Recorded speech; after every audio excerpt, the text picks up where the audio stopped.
Dneska jsem psala první zkoušku a úspěšně. Ten nebe. To vypadá hodně drsně.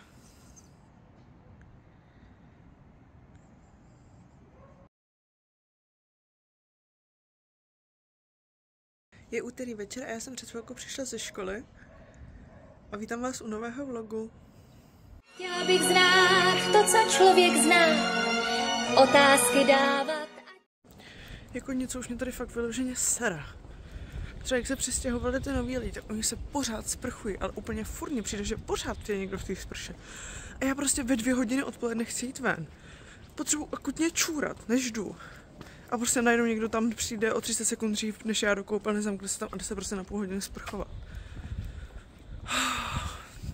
Takže ještě cestou se možná stavím na kafe někde a vyčurám se tam. A možná to vydržím až k pláži.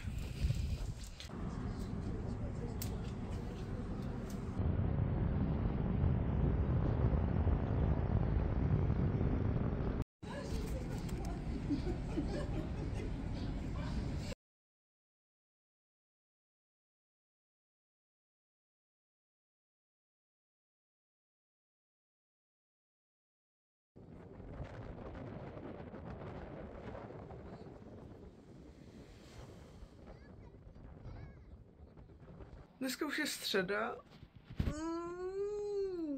A znovu. Já jsem včera večer ještě napsala článek, ale nějak se mi nepovedl, nelíbil se mi a ještě ani nebyl nikam jako zveřejněný, žádný místo, dobrý. Takže jsem ho zase stáhla a napíšu nový, třeba dneska nebo zítra asi.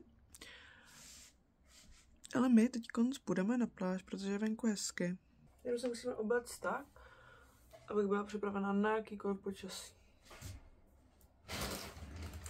Ale je možné, že bude chvilku prostě úplně mega vedro a v další chvílice bude úplná zima.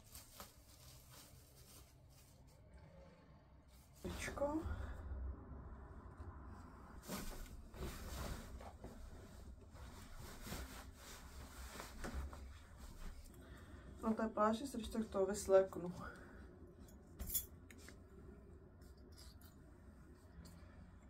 Tada! A můžeme jít.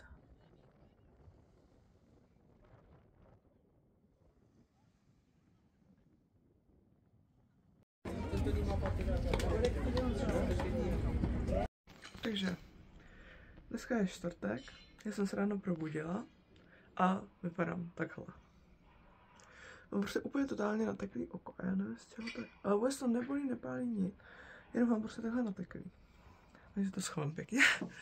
Dočetla jsem se, že to klidně může být tím, že se mi tam třeba včera na pláži dostal písek a prostě to nateklo. No. Ale udělala jsem si výbornou snídaní, abych se zlepšila náladu. Ještě jedna věc, to je taky dobrá náhoda, že zrovna včera jsem se tady to sluneční brýle koupila. Takže úplně hnedko můžu využít. To je pecka. Tohle je moje snídaně, tady mám nějaký bordel. Tohle je moje snídaně. Dám jahůdky v tom. A koupala jsem se ještě čerstvě vymačkanou šťávu. Oporančovou. A chtěla jsem jít dneska na pláž, protože je zase krásně, ale já nevím, jak to bude vypadat s tím okem a nechci asi úplně chodit na prudký sluníčko s tím. Takže bych možná asi zašla někam na kafe a budu hrát s Semíkem možná. Protože se nechci před lidma sundávat ty sluneční brýle, aby se nezhrozily.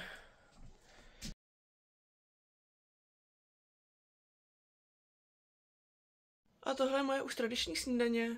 A ještě zbytek jahod, co si k tomu dojím.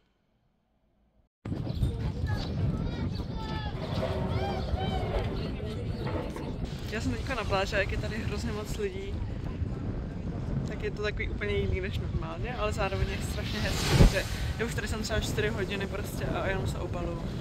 Vzala jsem si sebou věci, že se budu učit, ale to úplně jako nefunguje. Tak jsem si šla koupit pivo. A mám tady takovýhle výhled.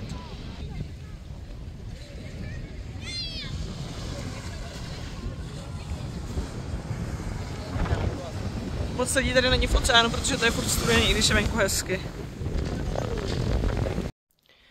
Když jsem doma z pláže a udělala jsem si rajčatový salát a zkusila jsem tady udělat jak vymraženou gyozu, jenom se jí trošku to přichytila. Ale tak nepoprvé. Já myslím, že to bude i tak dobrý.